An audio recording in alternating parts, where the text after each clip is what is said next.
There are only two types of Dynasty football players in College Football 26. Those of you who know about the forgotten recruit strategy, and those of you who are about to find out. Because all the way since NCAA 14, people have had great recruiting classes by going onto the prospect list and finding 4-star players that don't have any scholarship offers. In other words, these guys have been forgotten by all of the other big schools. I used to do this in NCAA 14. You could do this a ton last year, but we're trying to answer the question this year: can you still build a dominant recruiting class by going and getting all of these forgotten recruits? By the end of this video, you'll see the data behind why I think it's still possible, but harder than ever. And as a bonus, I'll explain what I plan on doing with this information in my own dynasties. So for starters, let's get the 5 stars out of the way. What you're seeing right here is the average number of 5 stars that are not yet in their top 5 over the course of the 3 different seasons where I tracked every single player for every single week. And this curve makes total sense. Within the first few weeks, half of all of the 5-star prospects are locked into their top 5, and by the end of the season, every single one of them is. Now, are you gonna find a 5-star with no scholarship offers? Actually, maybe. In 2 out of the 3 seasons, I did see 1 or 2 5-star players with no offers all the way up to like week 3 or 4. Obviously, not every school is gonna be eligible for them due to deal breakers, but it's possible. You might get lucky and maybe steal a 5-star.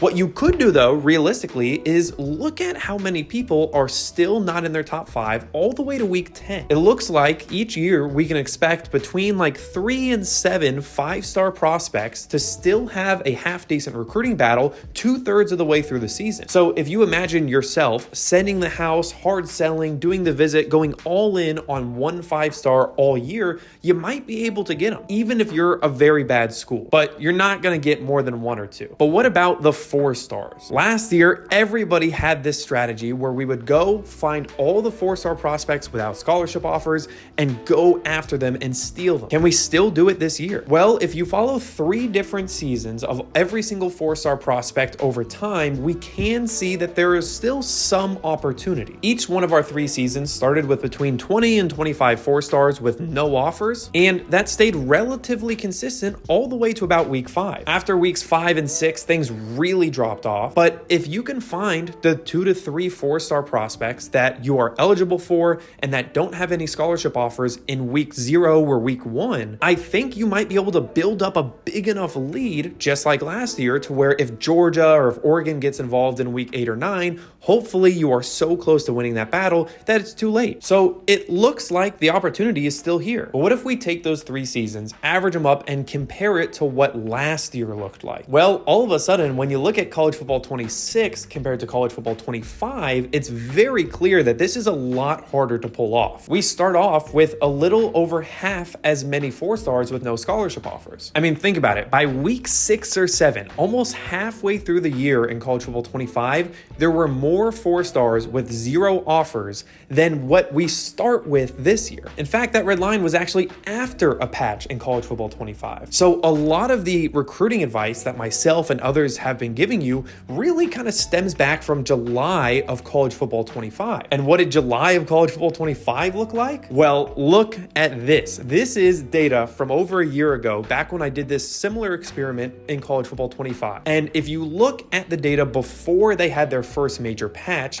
this strategy was so easy. Every year, there were 80 guys, 80 4-star prospects that had no offers to start the season. So what I want to watch out for this year is that we don't rely too heavily on advice from pre-patch College Football 25 when that green line was the truth, when in reality, we live in a world of the blue line right now. So is it possible to still go and be a tiny school like Ball State and find 4-star prospects with no offers? The short answer is yes, but the long answer is it is way harder than it was last year, which is a lot harder than it was at the start of College Football 25. If you factor in how many of those guys are going to be locked out based off deal breakers, I think we might be able to realistically expect between 3 and 5 4-star prospects that you are able to take a big lead on as a bad school. Now, I do want to emphasize that the 3-star story is way different. Because there's so many 3-stars, I couldn't count every single one. So instead, I took a sample of the 40 highest rated 3-stars. Even though I took the 40 highest and not evenly dispersed them out from like ranks 400 to 1500 where all the 3-stars sit, I'm confident that this is still a good sample because of what we learned from some of our past videos. videos. But what I want to call out here is that at the start of these 3 seasons, about half of the 3 stars had no offers. And yes, that's going to go down over time, but if you look all the way to week 15, we could still see that between 10 and maybe 20-25% of 3 stars have no offers. But think about how many 3-star prospects there are. I mean, I think it's like from rank 450-ish usually all the way to rank 1800. So in other words, there's like 1300 3-stars every single year. And if just 20% of those, no, not even 20, just 15% of those 1300 guys have no offers, that's 200 3-stars for you to go after throughout the season if you're playing offline. So I'm still very, very confident that even if you are the worst school in this game, even if you're 0 overall, just with the amount of volume of 3-star prospects with no offers, I think anybody should be able to land 20 3-star prospects just by adding guys that don't have offers and winning those battles, because it's a battle against nobody. So with what we know about 3 stars, 4 stars, and 5 stars in mind, how can we actually approach recruiting if we're C+ school or below? Because I'm sorry, if you're Georgia, you don't need to watch this video. You could just go get guys. But let's say you're a small school. Here's what I think the right timeline looks like as of right now. For the first 5 to maybe 7 weeks, your sole focus should be going all in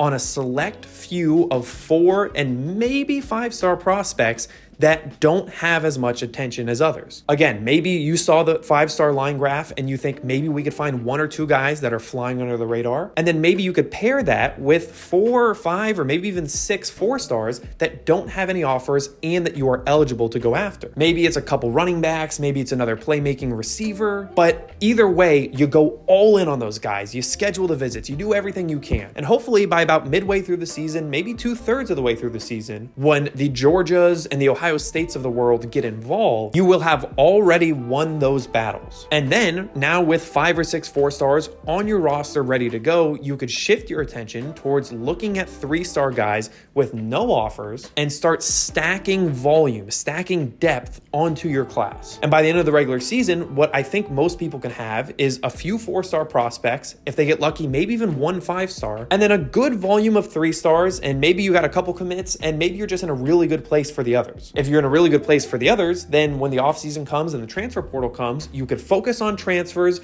try to hang on for some of those 3-stars, and you can have a really solid class. The only potential hang up on all of this is if you just get smoked in some of those 4-star battles, or if you guess the wrong guys and Georgia gets involved in week 3 instead of in week 7, and you may find yourself with a couple week gap sometime during the middle of the season where you don't feel like you want to go all in on these 3-stars yet, but you're also not in a good spot to keep fighting for some 4-stars. And I think that might be a small 1 to 2 week window that I've noticed where I might actually be willing to scout. Because if I can scout certain 3-star positions for very, very cheap, like DBs, for example, maybe I take a week or 2 after those 4-star battles, but before the 3-star recruiting, where I could check out 3 or 4 corners, see if any of them are 3-star gems. If so, we can go after them.